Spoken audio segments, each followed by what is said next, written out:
many webinars that we're going to be having, the International Journal of Entrepreneurship and Innovation.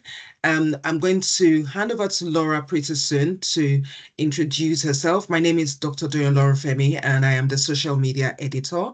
Laura is here. Laura is our co-editor alongside Dima Rufai. Laura, over to you. Okay, thank you very much. I'm going to be very brief because I'm just here really to introduce the workshop and to sort of thank you for attending and welcome you. So as Doyen said, my name is Laura Galloway. I'm a Professor of Business and Enterprise at the Edinburgh Business School at Heriot-Watt University. And along with my co-editor-in-chief, Dima Rufai, we look after this journal.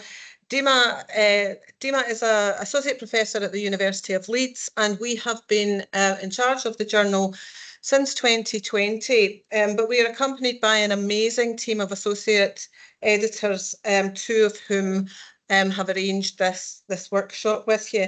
I think that it was Doyen who invited you all to the session, and I'm very grateful to her for all the work she's put in making it happen. She's an amazing force of nature to just get things done. And of course, to our very long-standing editor of case studies, Stephen Pattinson, for all the work that he does for the journal and for facilitating this workshop.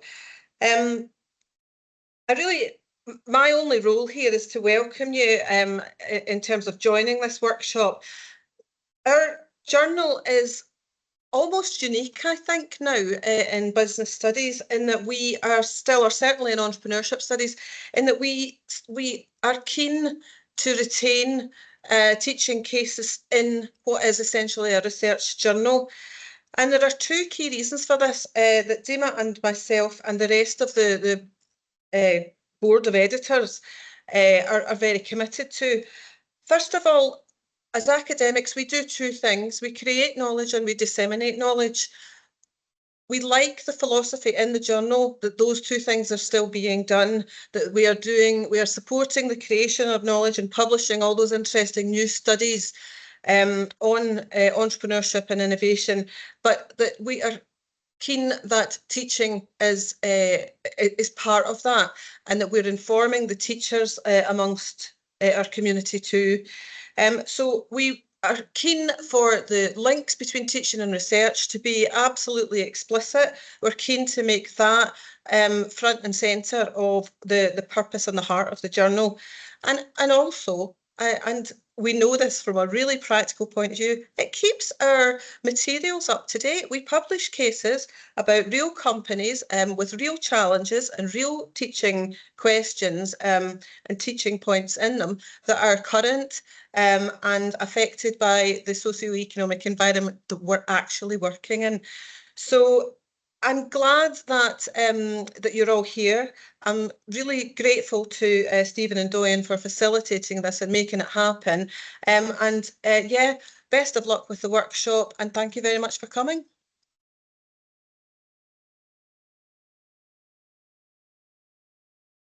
I think you're muted, Doyen.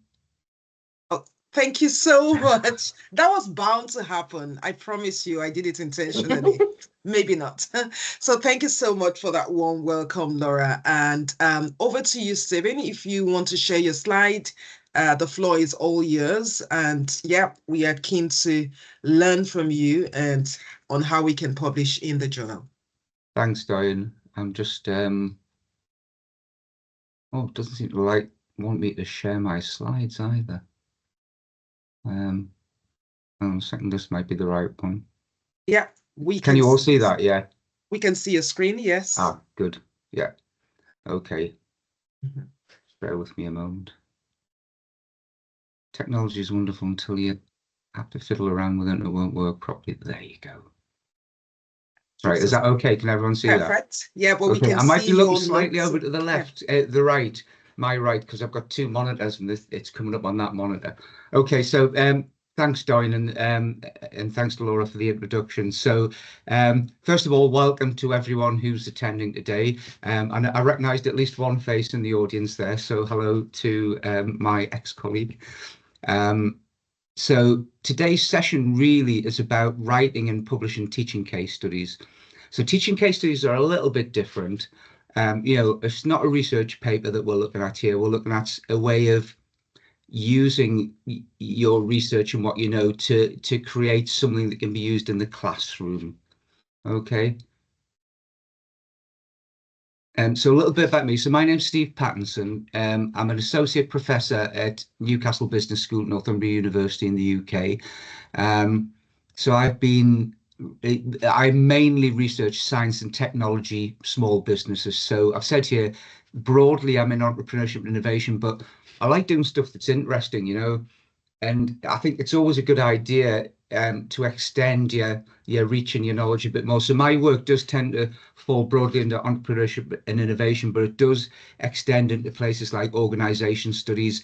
And I've written a few papers on and book chapters on things like research methodologies and particularly qualitative research, which is the type of work I do. And also different contexts. So I do a lot of work that's a lot of the science-based businesses I look at are in business-to-business relationships rather than business to customer. So I do a lot of stuff on networks. So I've got quite a broad remit really, but the foundation of my work, science and technology, small businesses. So I've published in, a reasonably significant body of work now in leading journals like British Journal of Management, Management Learning, Industrial Marketing Management, JBR. A few times I've published in there, I think. There's a list of papers there. We sort of obsess a bit, don't we, about the ABS list in business and things like that. But there are some good journals in there, but some of the lower ranking journals are better cited and things like that. So I try not to obsess too much about the journal rankings. I am a qualitative researcher, okay, which fits in really well with the narrative storytelling ideas of writing a teaching case study. So I'm interested in this idea that you use narrative and storytelling and to show how people make sense of the world around them. So a lot of sense making stuff there. If you look at Vike and or Wyke, however you want to pronounce it, and Joya and people like that. I've been the teaching case editor for a long time now, since September 19, so coming up for nearly 6 years now. I'm also an associate editor for the Journal of Business Industrial Marketing, and I'm also on the editorial board of Industrial Marketing Management. And if I can just give a quick plug. So at the moment, myself and a few colleagues, David Brown at Heriot-Watt, and a couple of other colleagues at Sheffield and Durham, I've got a special issue on social entrepreneurship.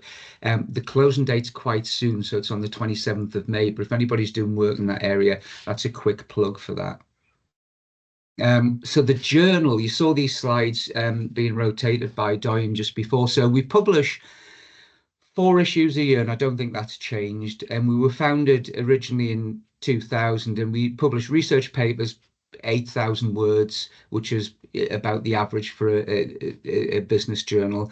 Teaching case study, so the maximum word count for a teaching case study used to be 6,000, but we found that was very tight, so we've upped it to 7,000 about 2 years ago, I think. And we also have a section called Fresh Perspective Notes, Fresh Perspective Research Notes, run by one of my fellow associate editors, which is really targeting early career researchers and PGR students, to if they want to write a short piece, a few thousand words about a new research methodology they're adopting, maybe, or a new perspective on some existing aspect of entrepreneurship or innovation. So if you're a PGR student, that is something that you might want to consider. So I've said here, present new perspectives, critiquing existing theories, present new ideas, that type of thing. It is really useful. So the key, the journal in general, we do like critical perspectives to, so it's not all about telling positive stories. Positive stories can be negative. So critiquing existing theories, for example. So some of the topics we generally cover are things like atypical entrepreneurship, so constrained and marginalized contexts, entrepreneurship in developing economies, rural entrepreneurship, maybe women in entrepreneurship, So like gendered views of entrepreneurship, success, and I would say failure there, which I mentioned later on as well. So, not all entrepreneurs are successful, they fail, but we can still teach students good stuff from a case study that's about failure. Stuff like ethics in entrepreneurship, so illicit, informal, illegal forms of entrepreneurship, so entrepreneurship in the grey economy, for example. Social entrepreneurship's a big part of our submissions at the moment. We get a lot of people writing about social entrepreneurship and social innovation. We get stuff on business innovation, modeling in that area, innovation and collaborative networks, which is a lot of the stuff I do. And innovation, and international entrepreneurship. They're the main sort of areas. One thing we don't do is we don't publish entrepreneurship education research. So that's for sort of management education journals, we think. And I do reject a lot of teaching case studies which are about where the topic is actually about entrepreneurship education. So we're not interested in data sets that are data sets of students. Okay, I don't want to receive a teaching case study that's based on interviews with 20 MBA students or something like that, because that's not the sort of thing we do. What we're interested in telling the stories of entrepreneurs and their challenges and dilemmas and things like that. Okay, we do like to be different. So it says in red here, we like to be different and we encourage non-orthodox views of entrepreneurship. So this is an interesting paper. So the paper was published in 2022 and it's called The Entrepreneurial Imaginary, the Hyperreal Case of the Zombiepreneur, sorry. And that was actually published by one of my colleagues, Bob Newbury, and I don't know the other author. I don't know who Jinman is, but Robert, I work with very closely actually in the same department. And he wrote this paper about what would it be like if we were all entrepreneurs? So you know how in zombie films everyone becomes a zombie. So if you all become entrepreneurs, what would that make the world? So entrepreneurs are an unusual thing rather than a usual thing. A really interesting paper if you want to take a look at that. I've put some metrics up here. I'm not really going to talk about these much, but just to point out that the trajectory of the journal overall is very positive. So we're getting increased citations, we're getting higher H-index, higher Scopus score, and we're ranked in all the usual places. In terms of journal rankings, we're a 2-star IJEI journal, which is pretty good. So that's where we are. We are a truly international journal. So it's a bit of a fussy diagram really, but it shows you we still get most of our submissions from the United Kingdom. We get a lot from India and a lot from North America, but we do get a lot from other countries as well. So we are truly international. We do try and encourage people from every in every university and everywhere in the world to submit papers that are interesting. So the teaching case studies, Laura touched on this before, it's part of our USP, so our unique selling proposition is that we offer authors the chance to publish high quality teaching case studies which are designed to be used in the classroom. Okay, so these are meant to be supported with a teaching note, which I'll talk about later on. So these can be downloaded from the website and you can print them out, or you can circulate them on your Blackboard site. So you can provide them to students. Students can read them. And the reason they're quite short is because if you think about, most of us will teach a seminar of 1 or 2 hours. So if you're teaching a 1-hour seminar, a case study would probably be enough to teach most of that, to use in that seminar. If you're teaching a 2-hour seminar, then your case study would probably just be part of that. We're not trying to do huge, because when people talk about case studies, they think about Harvard case studies, which can be quite long and stodgy, and that's no offense to, that they're very interesting and useful as well, Harvard case reviews, but these are specifically to be used in a teaching context in the classroom where we provide the questions and model answers. So it makes it really easy for the tutor or the lecturer or whoever's using that. So case studies are stories. What we want is something that's grounded in practice and theory. Okay, so the practice side of it is that it's based on a real entrepreneur. We want real stories from real entrepreneurs, but it needs to be closely linked to a real and relevant entrepreneurship theory. And so quite often I reject a really well written story, because there's no link to entrepreneurship, or there's no link to a good entrepreneurship concept or theory. So as an example, I rejected a paper a few months ago that was a really nice story about a man who set up a business, or a person who set up a business, but the word entrepreneurship wasn't even mentioned anywhere in the paper.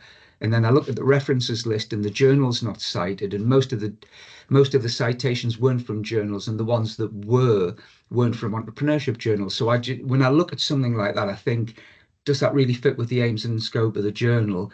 Is it really about entrepreneurship? It's just a nice story about a man running the business. And if you're running a business, that doesn't necessarily mean you're an entrepreneur. So it needs to be linked to theory. So case studies are stories. So you need to write a good story that can be used as a teaching tool that helps apply theory and helps students understand how a theory is applied. So, for example, I've written a case study on strategic thinking.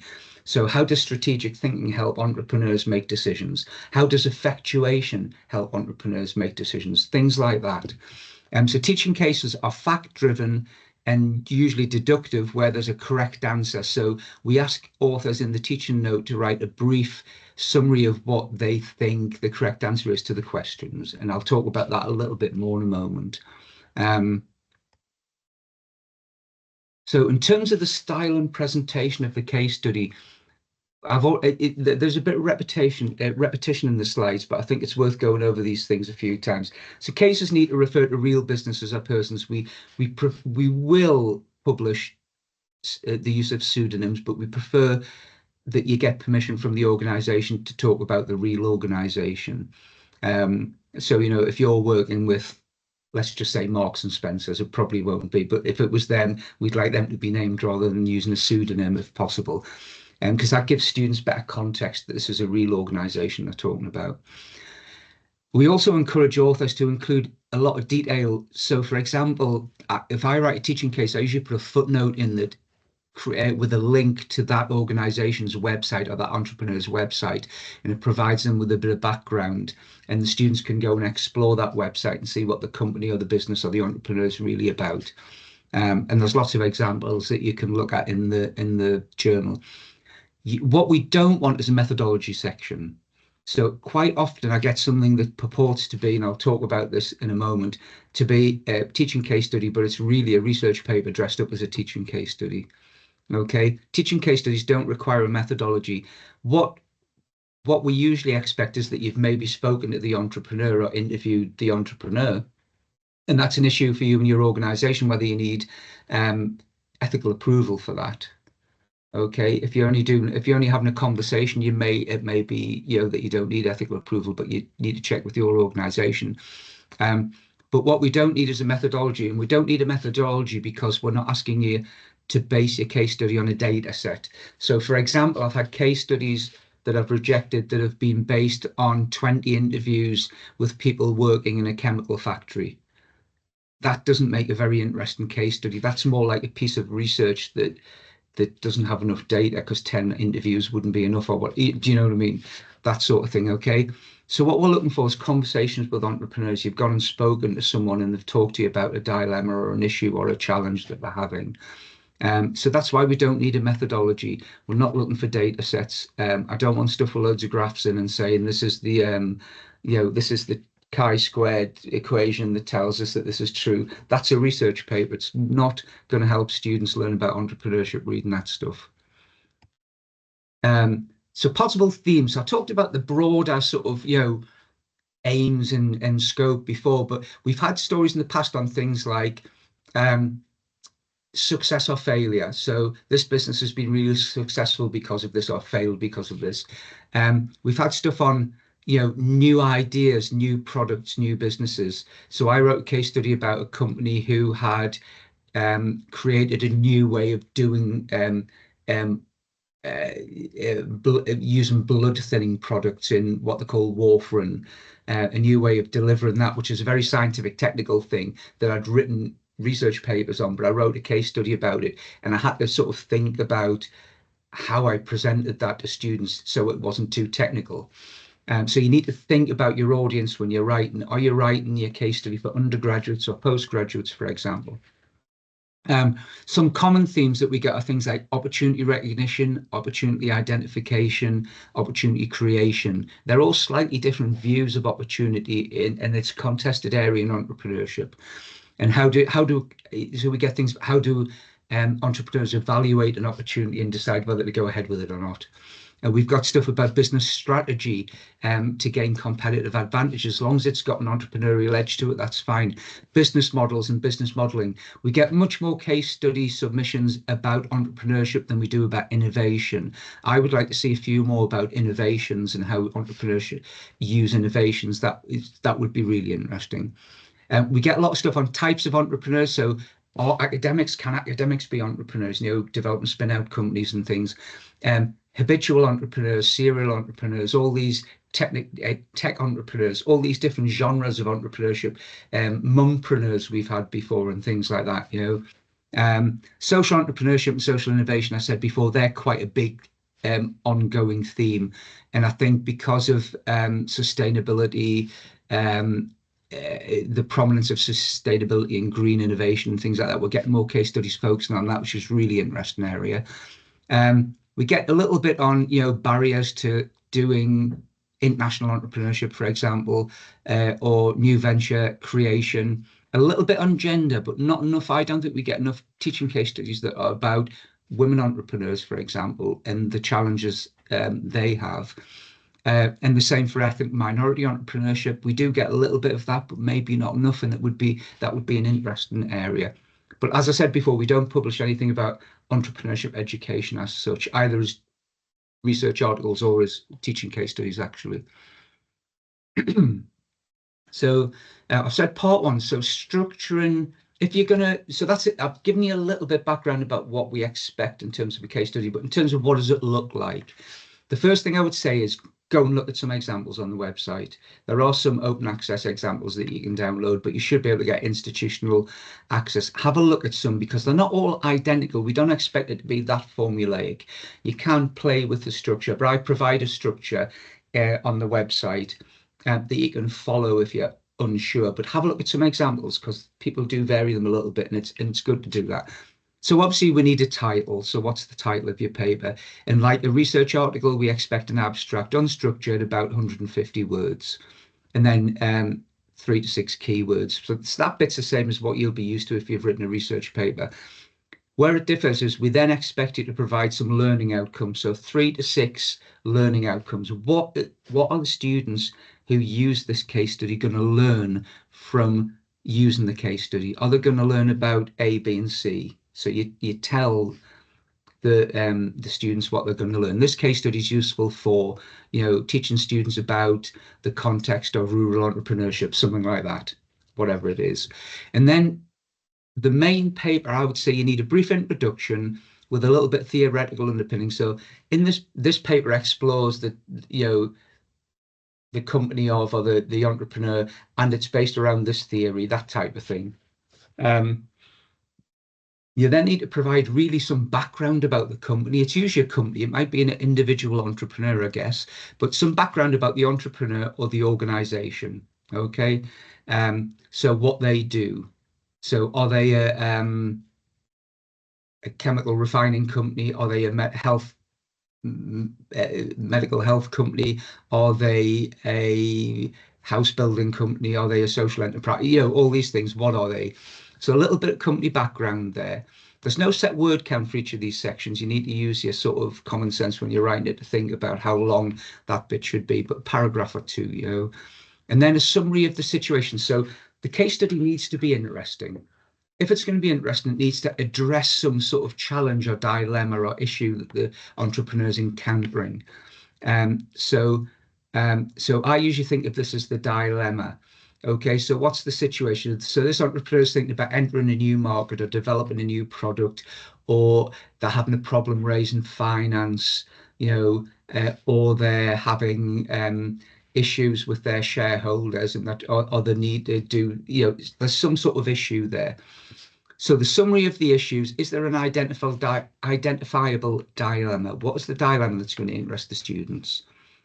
And then at the end of the case study, obviously you'd have some sort of summary or conclusion of this dilemma.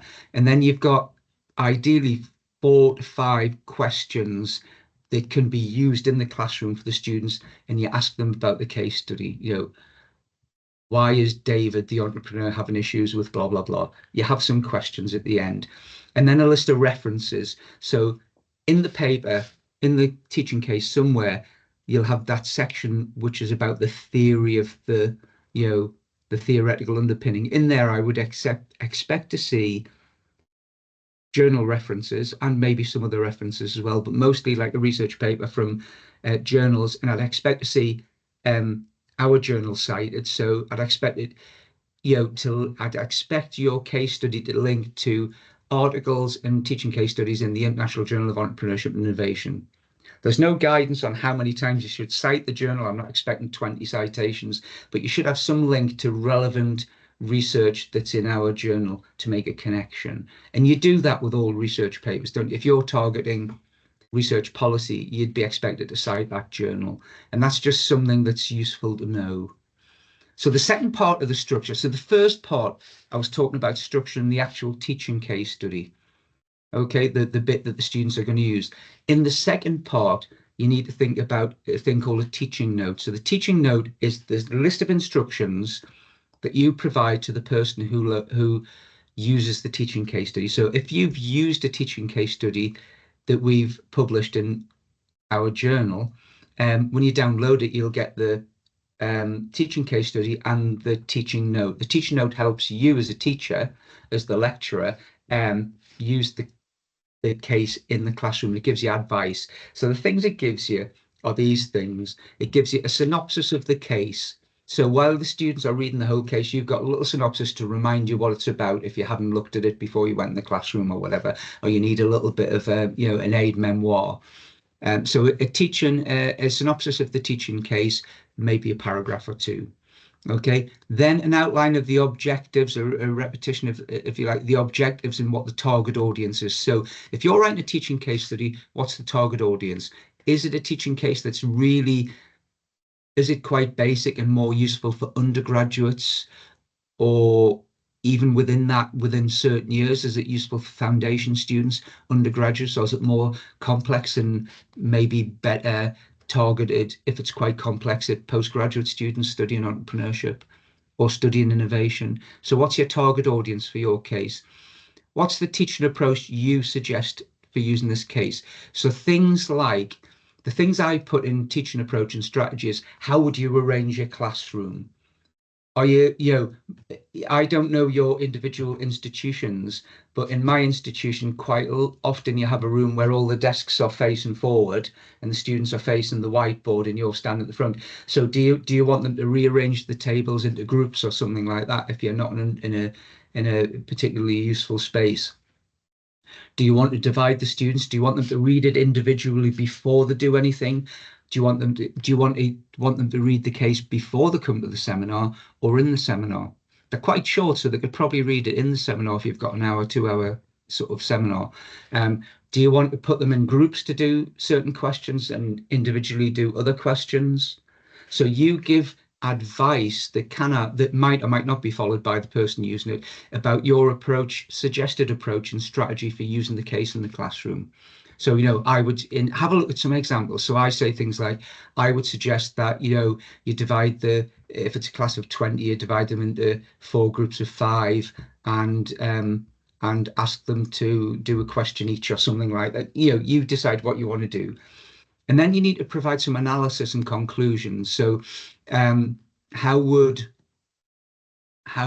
the lecturer sum up or conclude the case study? So quite often what I do is I get the students to read the teaching case study, but then I still go through the synopsis and the analysis and conclusion, and I say, well, did you all realize that this is what the case study is about, even maybe before they do the questions?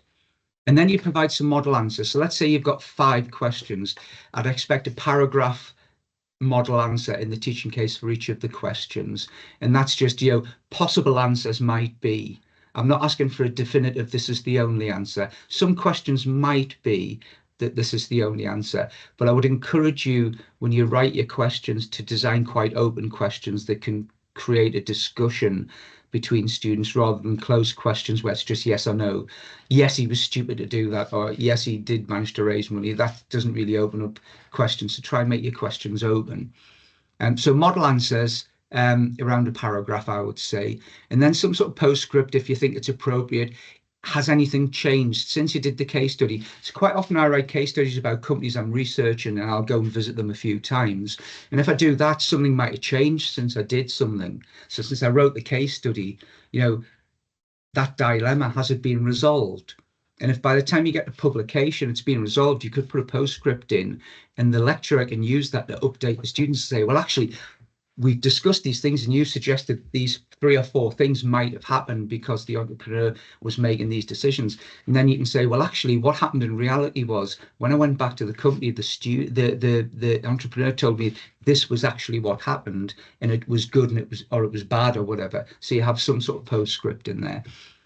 And you can, not necessarily, but you can put some additional reading references in the teaching note if you want. So if there's other reading you think would be useful for the student, and I would say maybe 2 or 3, it's not really a reference list, 2 or 3 pieces of additional reading that you think might be useful. There might not necessarily be teaching case studies. There could be textbooks or something like that, maybe. And if you need an appendices, this is a place to put it. So an appendices, I would say try to avoid appendices if you can, but if you need to put it, stick it at the end of the teacher note.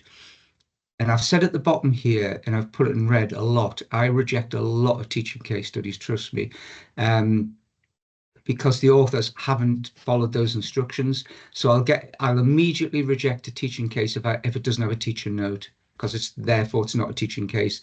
And that means that the person who's submitting hasn't even bothered to look at the journal website. A lot of people seem to be under a misapprehension that writing a teaching case study is easier than writing a journal article.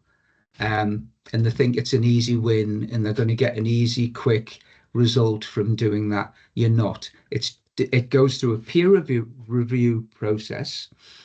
Where we have 2 independent anonymous peer reviews, and it'll probably go through at least 2 rounds of revisions.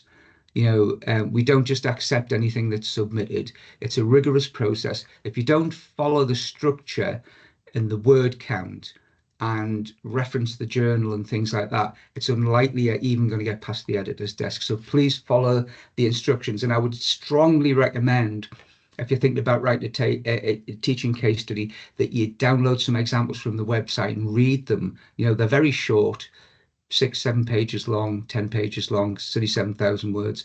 Have a read of them and you get a feel for the sort of flow of telling a good story as well. So types of cases.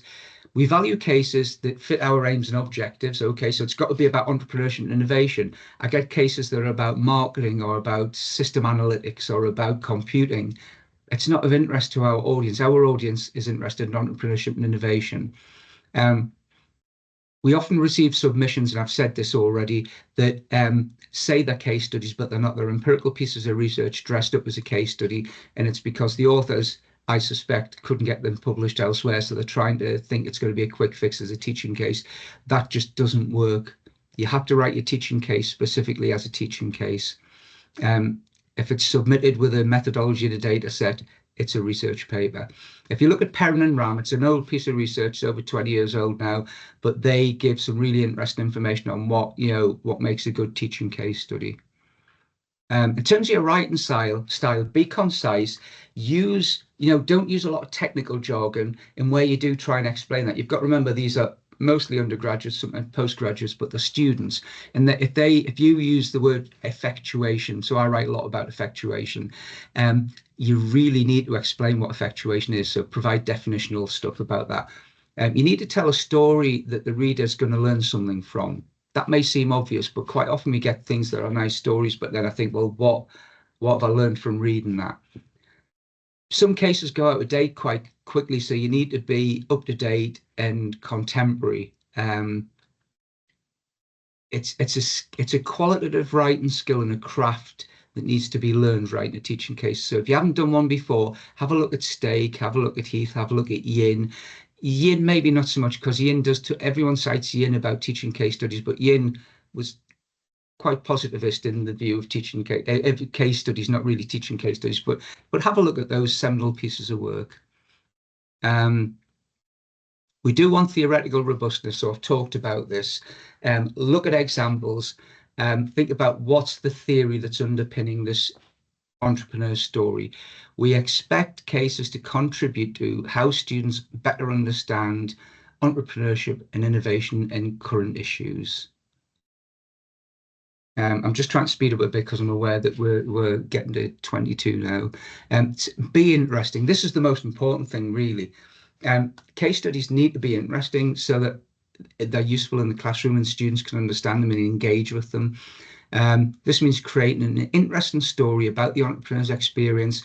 It doesn't have to be a good experience. It's interesting to get stuff about failure. So has an entrepreneur failed for a particular reason, and what did they learn from that failure? Obviously, as with research papers or anything else that you're writing for a journal, decisions are subjective, and I quite often get emails from people who've had a case study rejected. My personal advice as an experienced researcher is I never challenge an editor. If an editor rejects my paper, I take it on the chin and I go away and submit it to another journal. Okay, if you do contact me with a gripe about me rejecting your paper, I will supply you with further feedback about why it was rejected, but I usually provide pretty much detailed feedback in the email saying your paper is rejected because it doesn't meet the aims, it's not a teaching case study, or for any of the other reasons I've talked about. Okay, context is vitally important. So a lot of niche sort of studies or niche topics aren't really of interest to a wide audience. Therefore, people aren't going to read your case study if it's about a minusculely, if it's about something that's too niche, it's not going to be very interesting. So it needs to be something that you think people can make a general learning experience from. That doesn't mean that the entrepreneur can't be working in a niche area. Okay. So what makes something robust and interesting? So this paper was published in 23 and it's called Same Space, Creating a New Entrepreneurial Space in a Rural Town. So the underpinning theory in this paper is about rural entrepreneurship. So rural entrepreneurship is a big area of research. There's a lot of research published about it, including research in our journal. So there's stuff there that can theoretically underpin this. So Gary Bosworth, the author, so I've chosen people I work with and know so that there won't be, I won't be upsetting anyone by using their research. So Gary is the professor I work with, okay? So his theoretical underpinning was really good in this paper because he focused on rural entrepreneurship, and that was the context. And he had an interesting dilemma. So the dilemma was that the entrepreneurial story he was telling was about how an entrepreneur shifted from a personal need to do something, okay, in terms of using this space in a rural town, to it becoming an entrepreneurial opportunity to develop a business and make money. Okay, so that was the dilemma that they had in the paper. So I can't remember all the detail of that because it was a couple of years ago, but by all means, the links on the slides, and I think Diane will probably circulate the slides afterwards. So the links on them, you can go and have a look at that and read that. But it's a really good example of a well-written case study. Practical issues to help you prevent desk rejection, I guess. Make sure you follow the guidelines. I've already said that. If you don't follow the guidelines, I'll guarantee you'll get rejected. So that means being as rigorous as you are with a research paper. So if it says double space it. If it says you need an abstract, include an abstract. If it says use Times New Roman, I can't remember where our instructions are. I think you can use Arial as well, but use the font, the margins, etc., and the reference and style of the journal. So we have the Sage reference and style, which is the Harvard one, I think, or APA. Check on the website. I get mixed up. I submit papers to lots of different journals, and every journal has a different version of their Harvard style or APA. So look at examples, check the guidance. Please use UK English, although we accept IJEI at the end for organise and things like that. Check the website for the house style because sometimes they do change, and I always, even if I've submitted to a journal before, I always go and check the journal website to make sure the style hasn't changed, because one I submitted recently to a book chapter, said use a certain style, and then when I got it sent back saying this isn't the right style, and I had to correct the editor because actually I'd used the right style but they were out of date. So it happens both ways as well. Consider a good thing to do is consider asking a colleague or someone you trust, a trusted friend, preferably an academic or someone who understands what you're writing about, to read the case study and provide you with a bit of feedback. Can they make any comments that are useful to you? Can they provide you with a critical friend sort of thing? And that's really useful. I never used to do this, but I've started doing it with all my research papers now. So I'll go to someone I know, a mentor if you've got one, or a colleague, and say, can you have a read of this? And I'm submitted to this journal and this is what's about. Can you tell me if it makes sense? And you're not really asking for technical feedback, although sometimes you do get that as well. You're asking for feedback about, is it a good story? Does it make sense? Do you think it's useful? Those sort of things. Other tips to avoid desk rejection: make sure you have a look at the aims and objectives of the journal. What are our aims? Make sure you cover the house writing style. I've already said that. Not being theoretically robust enough. So you need to have that link to theory in there. And not being interesting. If it's not interesting to the readership, it's not interesting, we can't publish it. The most common reason for desk rejection, though, I have to say, is not reading the submission guidelines and not following the house style. That I'll just immediately desk reject that. I won't even bother. If I open it and it's not formatted properly, I can't send that to review, so it has to go back. And that's about it, really. So there's a little bit of repetition there, but the things I've repeated are things that I really want to reinforce. I've got some references on there, and you might think, well, some of those are quite old, but they are what would be considered seminal pieces of writing on how to write case studies and present case studies. So they're always useful to go back to, especially Perrin and Ram and Eisthart and stuff. And that's it for me, really. So we've got 15 minutes, I think, before the end. And I'm happy to take questions if anybody wants to ask anything. Thank you so much, Stephen. Really, really informative session. And I can see Priscilla has asked a few questions and I said she could ask them live. So maybe we'll start with Priscilla. And if you have any other question, just use the raise hand button to raise your hand and then we will go through the questions. And I'm going to stop recording now. Thank you. Thanks, Dorian. Oh, thanks so much. My question is, I